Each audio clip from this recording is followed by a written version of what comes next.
하나님 아버지, 주의 크신 이름을 찬양합니다. 저희의 원한 소망이 되시며 또 삶의 반석이 되시니 주여, 이 하나님을 저희가 의지하며 굳게 붙잡고 하루하루 살아가기 원합니다. 아버지 하나님, 저희에게 어떤 소중한 것이 있을 때 그것을 통하여서 저희가 하나님을 잘 깨닫게 하시고 배우게 하시고 또 느끼게 하시고 경험하게 하여 주시옵소서. 지금 이 순간에도 그러한 위기의 순간, 결정적인 고통의 순간을 통하여서 하나님을 드러내길 원하시는 그 하나님, 저희가 느끼게 하시고 또 알게 하여 주시옵소서. 이 시간에 여호와 하나님, 여호와 이레 하나님을 통하여서 하나님은 어떤 분이신가 또 새롭게 깨닫고 배워가는 것이 있게 하여 주시옵소서. 예수님 이름 기도합니다. 아멘. 자, 오늘 성경 말씀은 창세기 22장입니다. 창세기 22장.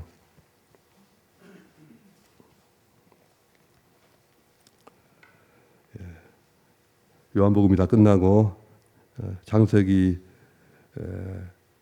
중단했던 22장으로 갑니다. 22장 1절부터 19절까지만 읽겠습니다. 그 일 후에 하나님이 아브라함을 시험하시려고 그를 부르시되 아브라함아 하시니 그가 이르되 내가 여기 있나이다. 여호와께서 이르시되 내 아들 내 사랑하는 독자 이삭을 데리고 모리아 땅으로 가서 내가 네게 일러준 한 산 거기서 그를 번제로 드리리라. 아브라함이 아침에 일찍 일어나 나귀의 안장을 지우고 두 종과 그의 아들 이삭을 데리고 번제에 쓸 나무를 쪼개어 가지고 떠나 하나님이 자기에게 일러주신 곳으로 가더니 제3일에 아브라함이 눈을 들어 그곳을 멀리 바라본지라. 이에 아브라함이 종들에게 이르되 너희는 나귀와 함께 여기서 기다리라. 내가 아이와 함께 저기 가서 예비하고 우리가 너희에게로 돌아오리라 하고 아브라함이 이에 번제의 나무를 가져다가 그의 아들 이삭에게 지우고 자기는 불과 칼을 손에 들고 두 사람이 동행하더니 이삭이 그 아버지 아브라함에게 말하여 이르되 내 아버지여 하니 그가 이르되 내 아들아 내가 여기 있노라. 이삭이 이르되 불과 나무는 있거니와 번제할 어린 양은 어디 있나이까. 아브라함이 이르되 내 아들아 번제할 어린 양은 하나님이 자기를 위하여 친히 준비하시리라 하고 두 사람이 함께 나아가서 하나님이 그에게 일러주신 곳에 이른지라. 이에 아브라함이 그곳에 제단을 쌓고 나무를 버려놓고 그의 아들 이삭을 결박하여 제단 나무 위에 놓고 손을 내밀어 칼을 잡고 그 아들을 잡으려 하니 여호와의 사자가 하늘로부터 그를 불러 이르시되 아브라함아 아브라함아 하시는지라. 아브라함이 이르되 내가 여기 있나이다 하매 사자가 이르시되 그 아이에게 내 손을 대지 말라. 그에게 아무 일도 하지 말라. 네가 내 아들 내 독자까지도 내게 아끼지 아니하였으니 내가 이제야 네가 하나님을 경외하는 줄 아노라. 아브라함이 눈을 들어 살펴본즉 한 순장이 뒤에 있는데 뿔이 수풀에 걸려 있는지라. 아브라함이 가서 그 순양을 가져다가 아들을 대신하여 번제를 드렸더라. 아브라함이 그 땅 이름을 여호와 이레라 하였으므로 오늘날까지 사람들이 이르기를 여호와의 산에서 준비되리라 하더라.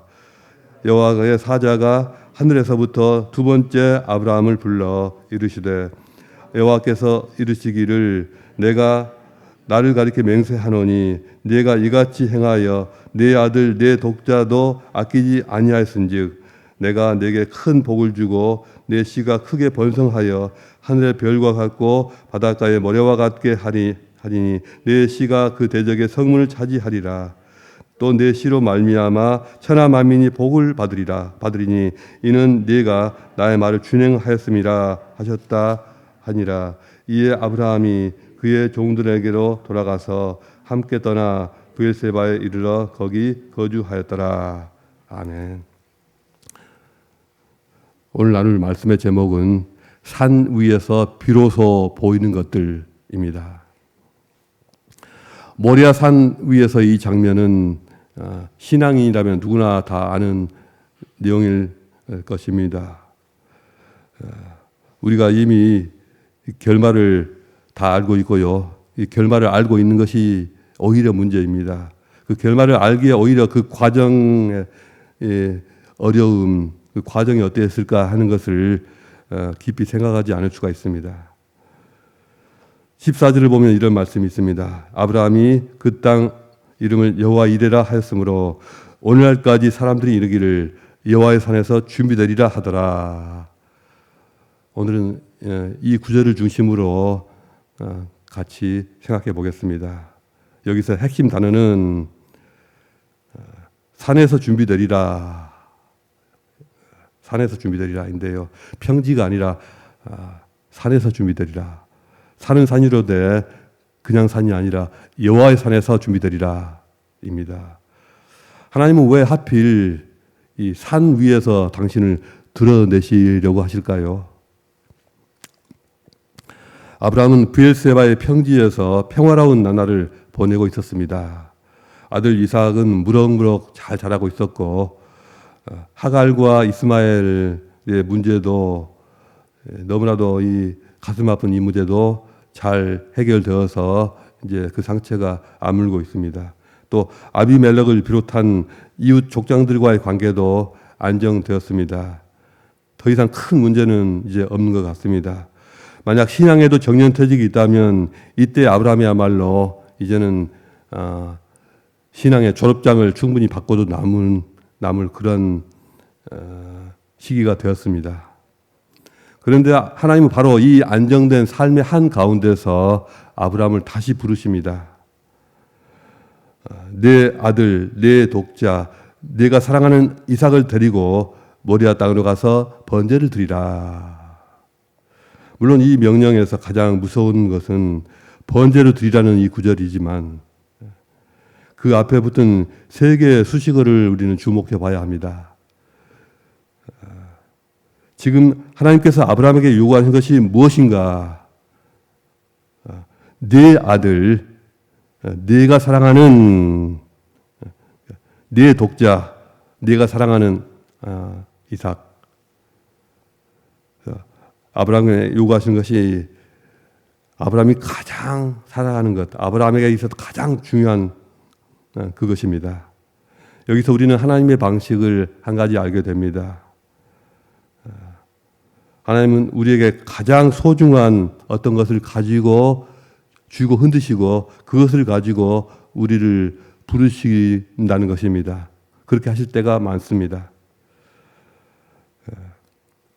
우리가 안정된 삶을 누리고 있는 그런 경우에 이런 식의 하나님의 부르심 없이는 우리는 절대로 높은 곳으로 산으로 올라가지 않습니다. 평지는 너무 편안하기 때문에 아무도 자발적으로 그렇게 힘든 길을 선택하지 않습니다. 그러나 우리에게 어떤 정말 힘든 고통스러운 어떤 문제가 생겼다. 너무나도 이거 감당하기 힘들다. 하루하루가 견디기가 힘들다. 이런 것은 우리가 우리 삶에 있어서 가장 소중한 어떤 것이 위기에 빠졌다는 것이고요. 그것 때문에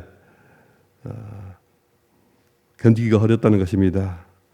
스페인 속담에 그런 말이 있습니다. 내가 가장 사랑하는 것이 나에게 고통을 준다라는 말입니다. 우리 삶이 실제로 그렇습니다. 그래서 내게 가장 소중한 그것 때문에 우리는 높은 산 위에 올라가서 하나님과 씨름을 하게 됩니다. 하나님의 명령을 들은 아브라함은 아침에 일찍 일어났다고 합니다. 정상적인 아버지라면 얼마나 고민하고 얼마나 힘들어 했을지 우리는 잘 압니다. 아마도 밤에 깊은 잠을 잘 수가 없었을 것입니다. 아마 잠을 깊이 자서 일찍 일어난 것이 아니라 잠을 잘 못 잤기 때문에 일찍 일어날 수도 있었을 것입니다. 그런데 성경은 그 모든 내면의 고민과 이 불면의 시간에 대해서는 다 생략해버리고 단지 일찍 일어났다라고만 이렇게 기록하고 있습니다. 이 절제된 문체가 오히려 아브라함의 결단이 얼마나 단호했는지를 보여주고 있습니다. 아브라함은 아들 이삭과 두 종을 데리고 출발하여 3일 길을 걸어갑니다. 이 3일이라는 이 길이 문제이죠. 하나님께서 원하셨다면 얼마든지 그냥 바로 곁에 있는 어느 곳에서 번제를 드리라고 하실 수도 있었고, 그냥 하루 길만 가도 얼마든지 번제 드릴 수 있는 장소는 있습니다. 왜 없겠습니까? 그런데 왜 번제를 사흘이나 가서 드리라고 하셨을까요? 사흘을 걷게 하시는 건데요. 첫째 날은 결단의 날이었을 것이고, 둘째 날쯤에는 이게 맞나? 내가 지금 뭐 하는 거지? 이런 생각도 들 수 있었을 것입니다. 그러나 그런 생각을 다 견뎌내고 끝까지 순종하기로 마음을 다잡아 먹습니다. 3일을 걸어도 그 순종이 무너지지 않았다면 이것은 더 이상 어떤 감정적인 어떤 결단이 아니라 의지적인 결단입니다. 하나님은 감정적인 순종이 아니라 3일이라는 그 무게를, 그 과정을 견딘 그런 의지적인 순종을 원하셨습니다. 여러분, 우리 삶 속에서 굽이굽이 너무나도 힘든 그러한 산길을 이렇게 걷고 또 걸어야만 하는 그러한 시간이 있습니다. 산으로 가는 길은 항상 우리 생각보다도, 우리 예상보다도 더 길고 더 고통스럽고 더 험합니다. 예를 들어서 우리가 어떤 중요한 기도 제목을 가지고 걷기 시작했다면 한두 달이면 좋게 응답될 줄 알았는데 한두 달이 아니라 1년, 2년이 되고 또 10년, 20년이 되는 그런 경우가 생겨납니다. 그러나 하나님은 도착지뿐만 아니라 그 한두 달 또는 1년, 2년 그리고 10년, 20년이라는 그 과정을 통해서 우리를 빚어 가십니다. 아버지와 아들이 단둘이 산을 오르기 시작합니다. 아브라함은 횃불과 칼을 손에 들었고 번제의 나무는 이삭이 등에 지고 있습니다. 자기 자신을 태울 나무를 지고 산을 오르는 아들, 1000년 후에 자기 십자가를 지고 골고다를 오르실 하나님의 아들의 모습이 여기, 그 원형이 여기 있습니다. 묵묵히 산을 오르던 이삭이 고개를 갸우뚱하면서 묻습니다. 아버지, 불과 나무는 있는데 번제로 드릴 어린 양은 어디 있습니까? 이상하다는 것이죠. 아들은 정말로 몰라서 묻는 것이고 아버지는 알면서도 답을 할 수가 없습니다. 그래서 이렇게 대답합니다. 아들아, 하나님이 자기를 위하여 번제할 어린 양을 친히 준비하시리라. 이 대답은 이 곤란한 상황을 이렇게 모면하기 위한 거짓말일까요? 아니면 어떤 하나님의 선지자로서의 예언일까요? 저는 이것이 틀림없는 믿음의 언어라고 생각합니다. 그가 믿음의 사람이 있기 때문에 이런 말을 할 수가 있었다고 봅니다. 아브라함은 다른 해결책이 없었습니다. 그런데도 입에서 나온 말은 하나님이 준비하시리라라는 이 믿음의 말입니다. 평지에 있으면서 어떤 쉬운 삶을 살면서 하나님이 준비하시리라는 이렇게 말하는 것은 쉽습니까? 어렵습니까? 쉽습니다. 우리가 집에 냉장고가 꽉꽉 들어차 있는 그런 상태에서 하나님이 우리를 먹여 살리신다라고 말하는 것은 쉽습니까? 어렵습니까? 쉽습니다. 누구라도 그런 말은 할 수 있습니다. 마음에 감사하는 마음만 있다면 그런 말을 다 할 수가 있습니다. 그러나 아브라함처럼 칼을 들고 칼과 불을 들고 번제단을 향해서 높은 곳을 걸어서 사흘길을 걸어 올라가면서 하나님이 준비하시리라라고 말을 하는 것은 쉽게 할 수 있는 말이 아닙니다. 그것은 환경을 초월한 놀라운 신뢰를 보여주고 있습니다. 이 고백은 모든 것이 쉽게 이루어지는 평지에서 생겨나지 않습니다.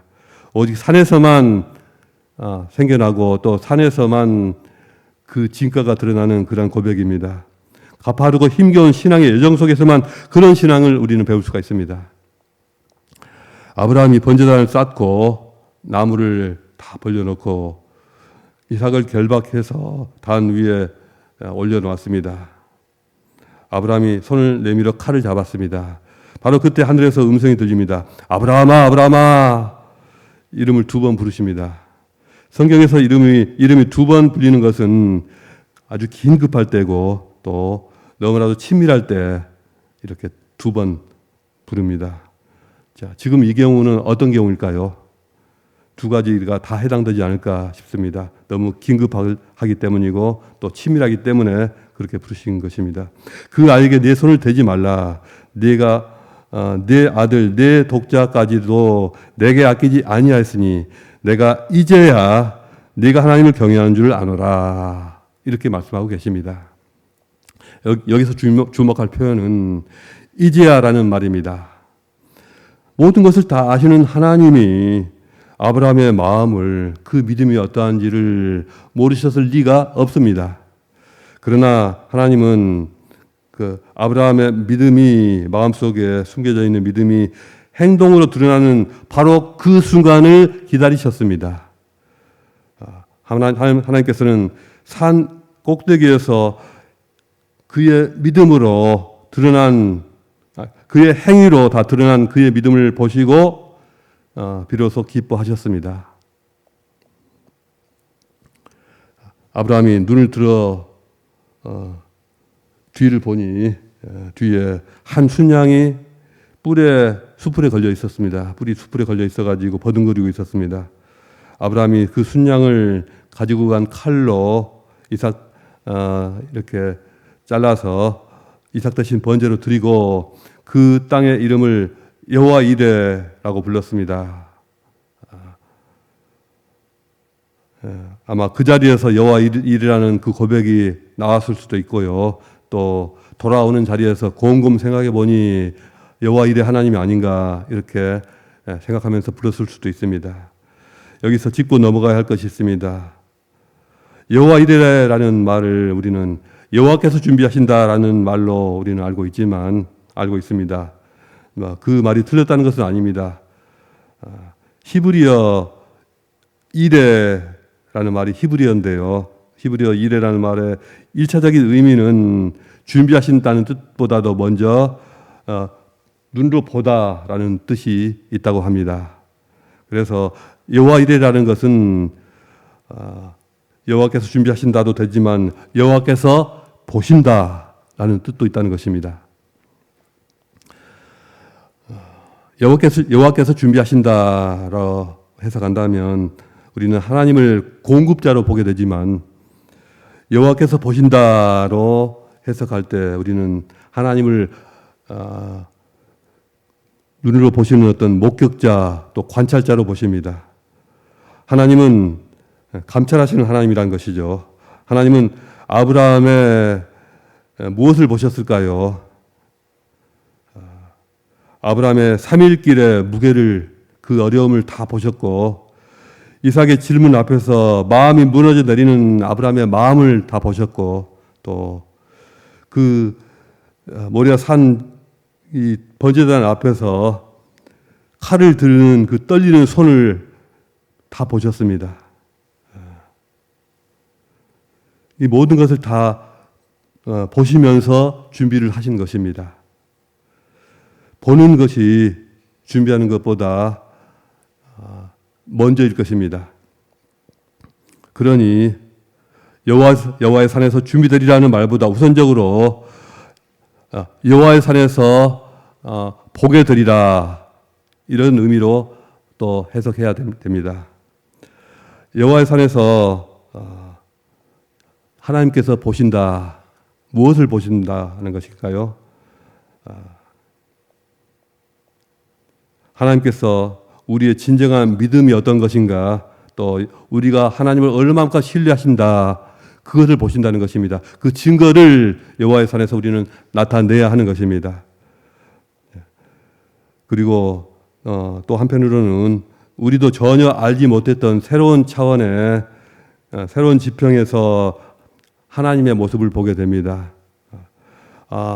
하나님이 지금까지 나와 함께 계셨고 나의 모든 것을 다 보시고 나를 인정하셨구나. 그 사실을 우리가 또 보게 됩니다. 평지에서야 하나님이 우리를 보시든 안 보시든 뭐 크게 다를 것이 없습니다. 그래서 별로 신경을 크게 쓰지 않게 됩니다. 뭐 위험한 것도 없고 크게 힘든 것도 없고 또 잃어버릴 것도 없으니 하나님이 우리를 보고 계시든 말든 별로 상관을 하지 않게 됩니다. 그러나 내가 가진 나의 모든 것이 다 무너져버린 그 산 정상에서 내 삶이 어쩌면 거기서 끝장나버릴 수 있는 그런 상황 정상에서 그 결정적인 순간에 비로소 하나님이 나를 보고 계신다. 그 사실을 알게 되고 또 그것이 내 삶에 있어서 나의 모든 것을 다 바꿔 놓는다. 이것이 드러나게 됩니다. 이것이 여호와 일의 체험입니다. 그리고 우리가 잘 아는 것처럼 여호와의 산에서는 필요한 것이 이미 준비가 되어 있었습니다. 그 순양은 아브라함이 칼을 드는 순간 이미 그 칼을 드는 순간에 갑자기 나타나는 것이 아닐 것입니다. 하나님께서 없는 것을 갑자기 만들어 두신 것이 아니라 이미 산 어딘가에서 풀을 뜯고 있었을 것입니다. 아브라함이 단을 쌓는 동안에도 아마 근처에 어디서 왔다 갔다 하고 있었을 것이고요. 아브라함이 이삭과 함께 그곳으로 오는 동안에도 아마 그곳 어딘가 있었을 것입니다. 하나님이 준비하신 것은 아브라함이 순종을 시작하기 전부터 이미 어딘가에 존재하고 있었습니다. 그러나 아브라함은 그것을 볼 수가 없었습니다. 아직 아브라함이 그 자리에 도착하지 않았기 때문입니다. 여기서 평지 신앙의 근본적인 한계가 드러납니다. 평지에 있는 사람은 산 위에 저 산 높은 곳에 준비되어 있는 것을 볼 수가 없습니다. 하나님이 인색하셔서 보여주지 않는 것이 아니라 아무것도 왜 우리에게 보여주지 않으시고 아무것도 안 하시는가 이것이 아니라 내가 살고 있는 그 고도가 다르기 때문에 그 높이 차이 때문에 우리 눈에 있는데도 보이지 않는 것입니다. 우리 어떤 시력의 문제일 수도 있고 우리의 어떤 고도, 높이 차이 문제일 것입니다. 우리는 왜 산에 올라가기를 두려워할까요? 왜 그것을 꺼려 할까요? 산은 너무나도 힘들고 고통이 따르고 무엇보다도 결과가 보장되지 않기 때문입니다. 무슨 일이 어떻게 일어날지 알 수가 없기 때문입니다. 그래서 우리는 평지를 선호합니다.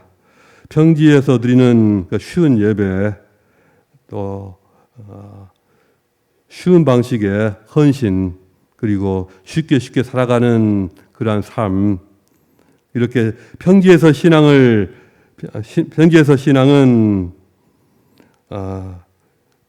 그것이 보존하는 것은 우리의 안전이고요.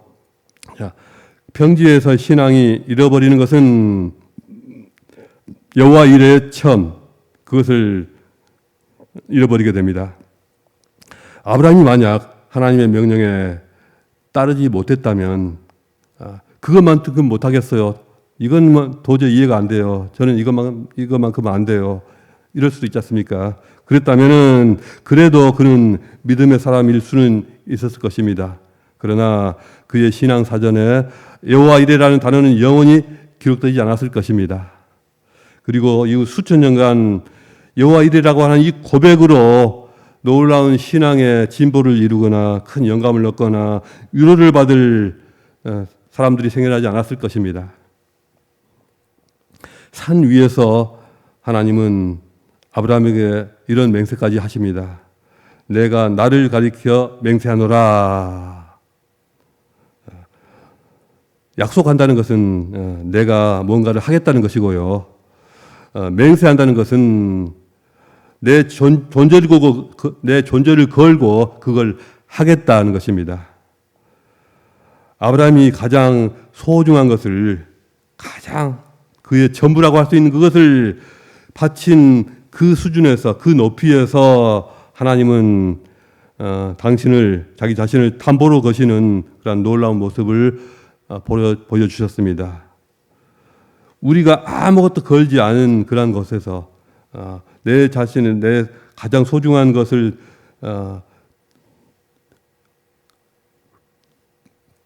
드리지 않은 그러한 낮은 곳에서의 그러한 평지에서의 상황에서 하나님 자신을 우리에게 거실 이유가 없습니다. 산 위에서의 그 힘든 순종이, 그 고난 속에서의 아픔 속에서의 순종이 산 위에서 하나님의 맹세를 이끌어내는 것입니다. 우리 삶 속에서 하나님이 우리를 산 위로, 그 높은 곳으로 자꾸만 올라가라고 부르실 때가 있습니다. 사랑하는 것을 내려놓으라는 부르심, 또 이해할 수 없는 고통을 통과하라는 그러한 부르심, 그리고 안전한 자리를 떠나라는 부르심. 모든 부르심의 공통점은 지금의 평지보다 더 높은 곳으로 올라가야 한다는 것입니다. 그 산 위에서 저 아래 평지에서는 절대 볼 수 없었던 것들이 보이기 시작합니다. 수풀에 걸린 순양이 보이고, 또 하나님이 나를 지켜보고 계셨다는 거, 나를, 내 믿음을 인정하시는구나, 내 마음을 알아주시는구나, 그 사실이 보이고, 또 하나님이 당신을 걸고 맹세하시는 그 음성이 그곳에서 들립니다. 여호와 이래, 하나님께서 보신다, 또 하나님의 살에서 준비된다 라고 하는 이 고백은 여러분과 저의 삶 속에서 경험될 수 있는 것입니다. 우리가 기꺼이 높은 곳으로 올라가서 여호와 이래 하나님을 다 경험할 수 있는 그러한 세움교회 성도님들 되시기를 주님의 이름으로 축복합니다. 오늘 주신 말씀 생각하면서 기도하시겠습니다.